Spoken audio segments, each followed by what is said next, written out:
আসসালামু আলাইকুম সকল দর্শক শ্রোতাকে আমন্ত্রণ জানিয়ে শুরু করছি চ্যানেল আই সংবাদ স্টুডিওতে আপনাদের সাথে আছি মোহাম্মদ রাইহান। বিস্তারিত সংবাদের শুরুতে জানিয়ে দিচ্ছি ফ্রেশ আটা ময়দা সুজি সংবাদ শিরোনামগুলো। জুলাই গণ অভ্যুত্থানের সামনে থাকা নারীরা কেন আড়ালে চলে গেলেন সেই প্রশ্ন সংস্কৃতি উপদেষ্টার। নারীর প্রতি দৃষ্টিভঙ্গির পরিবর্তন হয়নি বললেন নারীরা। মিটফোর্ড হত্যার ঘটনা রাজনৈতিক স্বার্থে ব্যবহার করে নির্বাচনের পরিবেশ নষ্টের চেষ্টার আশঙ্কা বিএনপির। অপর রাজনীতি প্রতিহতে সরকার উদাসীন মন্তব্য। এবং সবুজে সাজাই বাংলাদেশ স্লোগানে যশোরে প্রকৃতি ও জীবন ক্লাবের বৃক্ষরোপণ। প্রাণ প্রকৃতি রক্ষায় এমন উদ্যোগ অব্যাহত রাখার আহ্বান।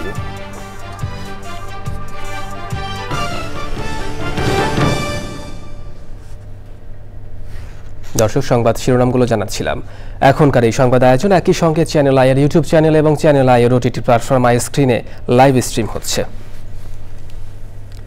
এবার বিস্তারিত প্রসঙ্গ।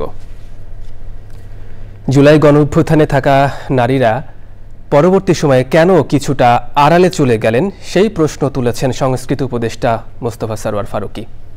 গণ অভ্যুত্থানের এক বছর পরও নারীর প্রতি দৃষ্টিভঙ্গির পরিবর্তন হয়নি বলে মনে করেন আন্দোলনে অংশগ্রহণকারী নারীরা। সোমবার সন্ধ্যায় কেন্দ্রীয় শহীদ মিনারে জুলাই উইমেন্স ডে শিরোনামে এক বিশেষ আয়োজনে এসব বলেন আন্দোলনে অংশগ্রহণকারীরা।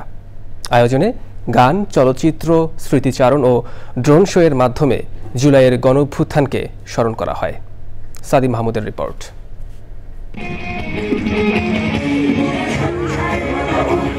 গত বছরের জুলাইয়ে গণ অভ্যুত্থানের মধ্য দিয়ে নতুন যাত্রা শুরু হয় বাংলাদেশের। গণ অভ্যুত্থানের স্মৃতি পুনর্জাগরণে চলচ্চিত্র প্রদর্শনী, শহীদ পরিবার ও জুলাই যোদ্ধাদের স্মৃতিচারণ, জুলাইয়ের গান কেন্দ্রীয় শহীদ মিনারে। কিছুটা বৈরী আবহাওয়ার মধ্যেই মোরা ঝঞ্ঝার মতো উদ্দাম শিরোনামে মহিলা ও শিশু বিষয়ক মন্ত্রণালয় এবং ঢাকা বিশ্ববিদ্যালয়ের সহযোগিতায় জুলাই উইমেন্স ডের নানা আয়োজন।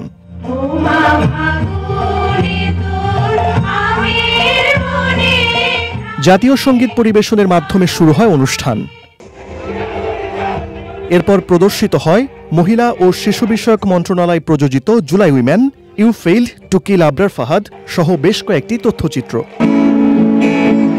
পরে বিপ্লবী গান নিয়ে একে একে মঞ্চে ওঠেন কণ্ঠশিল্পী Farzana Wahid Shayan, Parsha Mahjabin, band F minor ও এলিটা করিম। অনুষ্ঠানে জুলাই অভ্যুত্থানের স্মৃতিচারণ করেন আন্দোলনে অংশগ্রহণকারী নারীরা। এ সময় নারীদের প্রতি দৃষ্টিভঙ্গির কোনো পরিবর্তন হয়নি বলেও মন্তব্য করেন তারা। আমরা চেয়েছিলাম একটা পরিবর্তন হোক, যেখানে মেয়েদেরকে শুধু আন্দোলনের স্বার্থে হলের তালা ভাঙবো, আমার ভাইদের আনবো এই জন্য আনা লাগবে না। যদি মেয়েদের হলে তালা হয় যেন মেয়েরা ভেঙে আসে, সেই সাহসটাও দেওয়া হবে। দুঃখের বিষয় এরকমটা হয় না। যতবার প্রতিবাদে নেমেছি রাষ্ট্রের বিভিন্ন যন্ত্র ব্যবহার করে আমাদেরকে পিছু হটিয়ে দেওয়া হয়েছে। মেনে নেয়নি, দমে যায়নি। সেই স্বৈরাচার আমাদেরকে দমিয়ে রাখতে চেয়েছিল, কিন্তু যখন নারীরা দাঁড়িয়ে যায় তখন আর কাউকে দমানো যায় না। জুলাই আন্দোলনে সামনে থাকা নারীরা পরবর্তী সময়ে কেন কিছুটা আড়ালে চলে গেলেন এমন প্রশ্ন রাখেন সংস্কৃতি উপদেষ্টা। সব ক্ষেত্রে নারী নেতৃত্ব বাড়ানোর তাগিদ দেন তিনি। আন্দোলনের সময় আমি যত নারীকে সামনে দেখেছি, নেতৃত্বের সময় হয়তো আমি তত নারীকে সামনে দেখছি না, কিন্তু আমি নিরাশ হতে চাই না। কেন? আমি জানি, আমাদের একটা ডকুমেন্টারি দেখেছি, এখানে দেখেছেন জুলাই ওমেন রাকার বানানো। ওই ডকুমেন্টারিতে শেষে একটা কথা বলা হয়, যে মানুষ একবার ওড়া শিখে গেছে, যে পাখি একবার ওড়া শিখে গেছে, আপনি ওকে আর আটকাতে পারবেন না। বাংলাদেশের মেয়েদেরকে আটকানো যাবে না। And this is where our hope lies. সবশেষে বিশেষ ড্রোন শো অনুষ্ঠিত হয়, যেখানে পিলখানা হত্যাকাণ্ড, গুম, খুন সহ গত 16 বছরের আওয়ামী ফ্যাসিবাদের ফিরিস্তি তুলে ধরা হয়। সাদি মাহমুদ, চ্যানেল আই, ঢাকা। গণভবন স্থাপিত জুলাই স্মৃতি জাদুঘর মিটফোর্ড হাসপাতালের সামনে হত্যার ঘটনা রাজনৈতিক স্বার্থে ব্যবহার করে নির্বাচনের পরিবেশ নষ্ট করার চেষ্টা চলছে বলে আশঙ্কা করছে বিএনপি। রাজধানীতে সংবাদ সম্মেলনে দলের নেতারা বলেছেন, ষড়যন্ত্রকারীদের মুখোশ উন্মোচিত, তারপরও অপরাজনীতি প্রতিহত করার ক্ষেত্রে সরকার উদাসীন।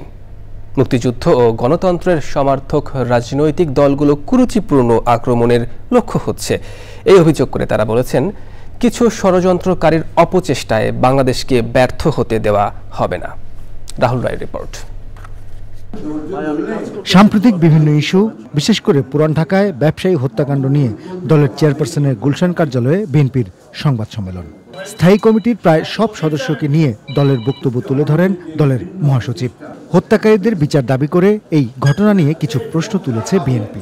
দুঃখজনক হলো সত্য, নৃশংসতার মাধ্যমে এই হত্যাকাণ্ডে সরাসরি অংশগ্রহণকারীদের এ পর্যন্ত গ্রেপ্তার করা দূরে থাক, আইন প্রয়োগকারী সংস্থা এখনও তাদের নাম পরিচয় পর্যন্ত উদ্ঘাটন করতে সক্ষম হয়নি। এই হত্যাকাণ্ডের ঘটনা কোনো রাজনৈতিক স্বার্থসিদ্ধির জন্য ব্যবহার হচ্ছে কিনা এবং এর মাধ্যমে আসন্ন জাতীয় নির্বাচনের পরিবেশকে বিঘ্নিত করার জন্য বিশেষ কোনো মহলের প্ররোচনায় এই ধরনের ঘটনাকে অজুহাত হিসেবে ব্যবহার করা হচ্ছে কিনা এ নিয়ে সন্দেহ করবার যথেষ্ট অবকাশ রয়েছে।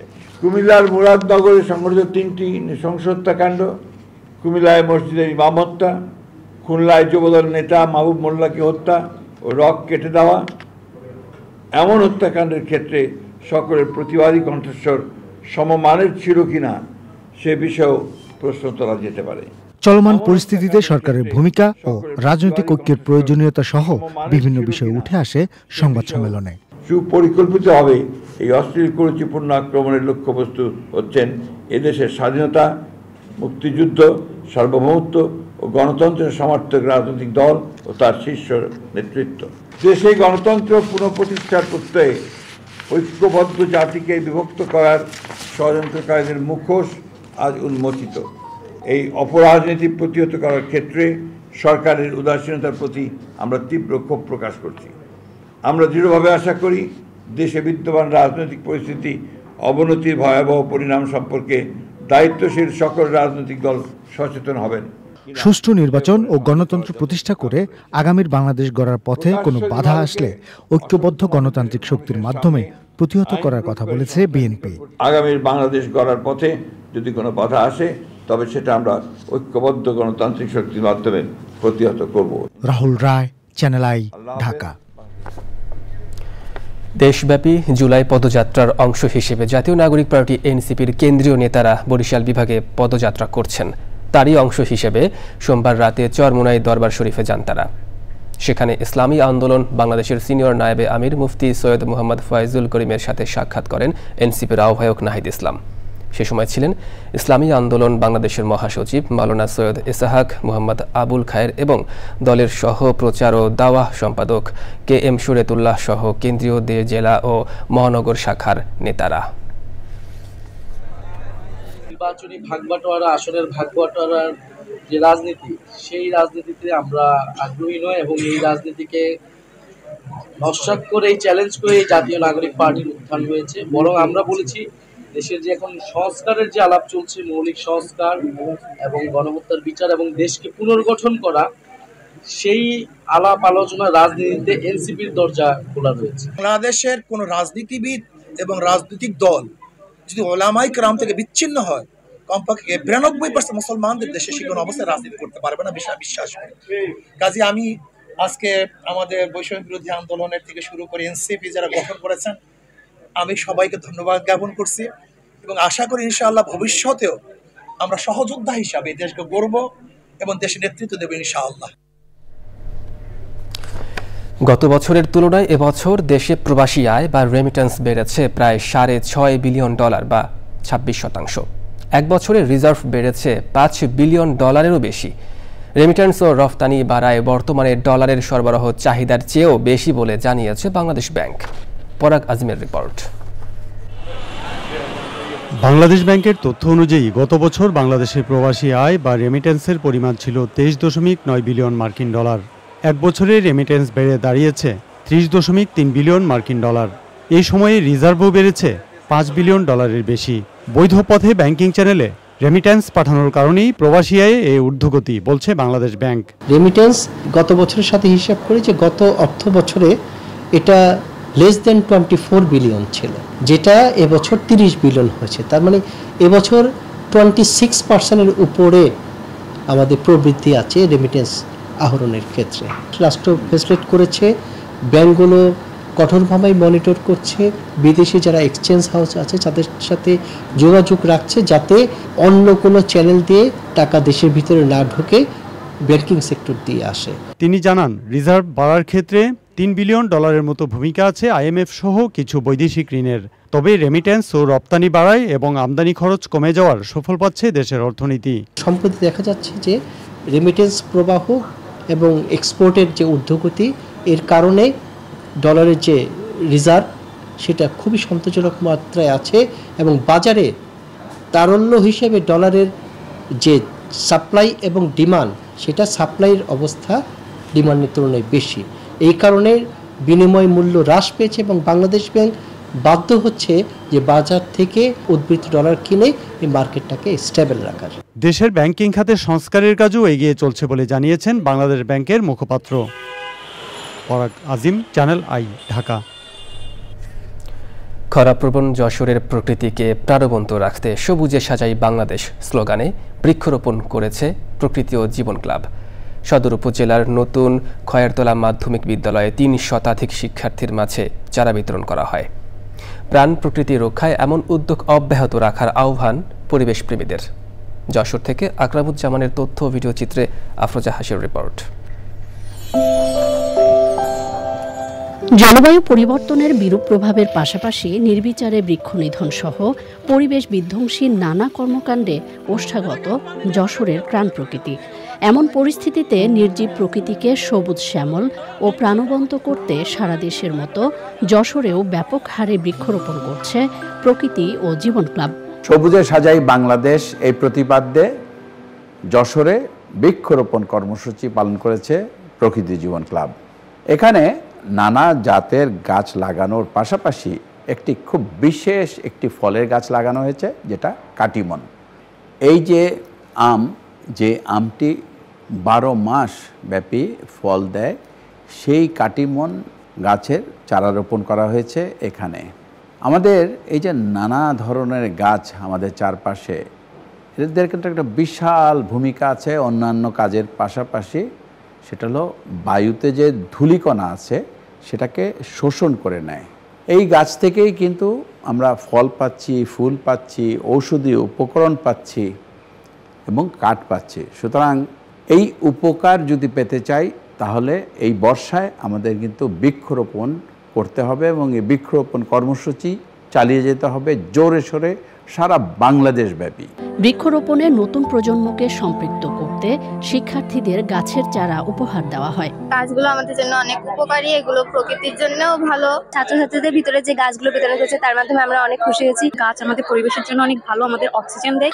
এই গাছ যেমন আমাদের ফল ফুল সবকিছু দেয়, তেমনি আমরা এই গাছ থেকে অনেক শিক্ষাও নিতে পারি। আমরা খুবই আনন্দিত, আমরা গাছ লাগাবো, বৃক্ষরোপণ করব, যে ফল আসবে সে ফলটা ভবিষ্যতে আমরা খেতে পারবো।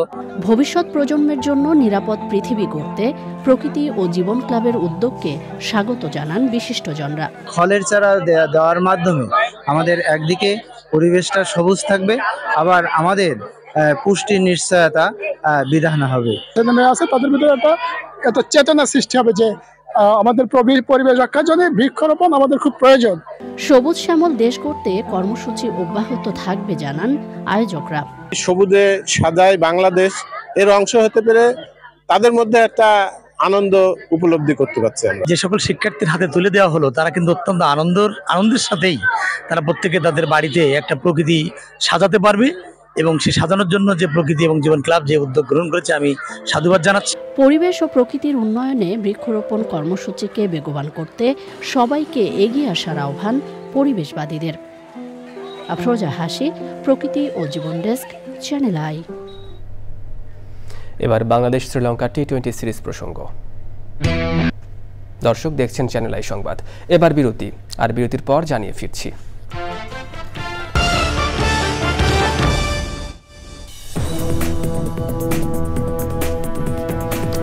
দর্শক, বিরতির পর আরও একবার স্বাগত চ্যানেল আই সংবাদে। এবার নিটোল টাটা কৃষি সংবাদ।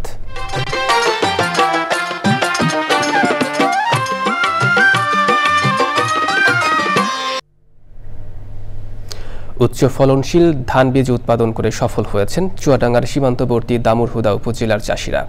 এতে আর্থিক ও কারিগরি সহায়তা দিচ্ছে পল্লী কর্মসহায়ক ফাউন্ডেশন।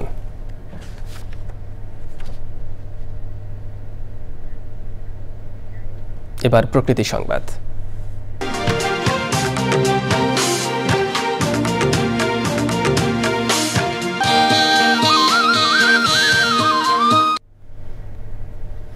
প্রকৃতি রক্ষার ব্রত নিয়ে আসা বর্ষা ঋতুকে বরণ করে নিল শরীয়তপুর সাহিত্য ও সাংস্কৃতিক সংগঠন।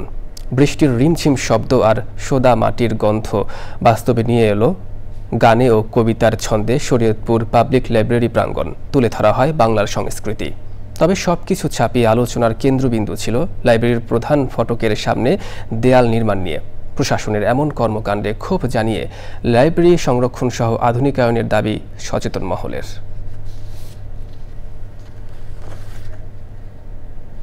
এবার খেলার খবর।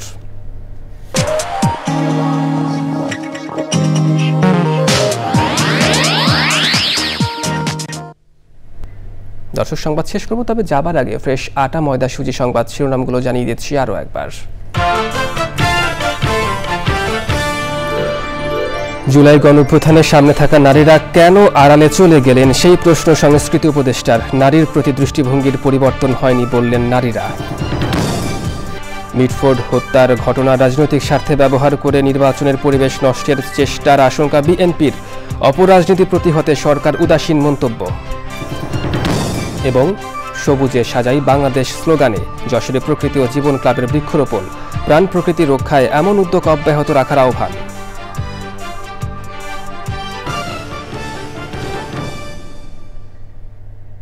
দর্শক, এই ছিল এখনকার মতো চ্যানেল আই সংবাদ। পরবর্তী সংবাদ আয়োজনে আমন্ত্রণ জানিয়ে শেষ করছি। ধন্যবাদ সবাইকে।